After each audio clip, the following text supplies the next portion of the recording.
Hi, I'm Megan. I'm an English teacher and a mom to 2 teenagers, and I'm rereading the Twilight books to share what I think is fun and what's problematic about them. Today we're diving into chapter 4 of Twilight and chapter 5 of Midnight Sun. This is part 2. This chapter continues on for a couple of months, and it's really painting Bella in a negative, depressed, moping light.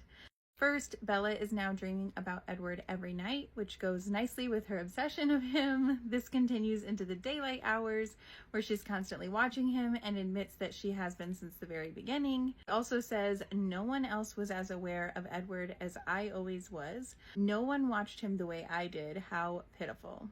She also is convinced that Edward and all of the Cullens are intentionally ignoring her, and also that Edward wishes he wouldn't have saved her from the van. She even admits that though she was angry with him at first for keeping the truth from her, she forgave him that first night and is just grateful to him and wants him to talk to her again. She says that she's so depressed that even Renee can tell that she's depressed from her emails and has started calling her, worried about Bella. She calls herself all sorts of names in this chapter to include pathetic, pitiful, cowardly, etc. She's super down on herself in this chapter. All of this is really terrible and toxic. Bella barely knows Edward. At this point, they've had one conversation in class on the day he returned to class, and 2 conversations after he saved her and when she wanted to know the truth about what had happened. It is absolutely delusional for Stephanie to be portraying Bella as some lovesick, tortured person over him.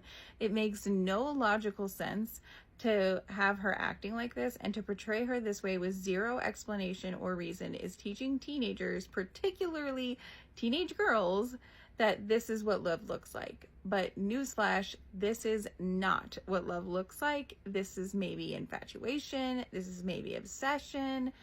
This is not love, but that's my opinion. Let me know, what do you think about how Stephanie portrays Bella at this time in the comments, and I'll be back tomorrow with some more about chapter 4.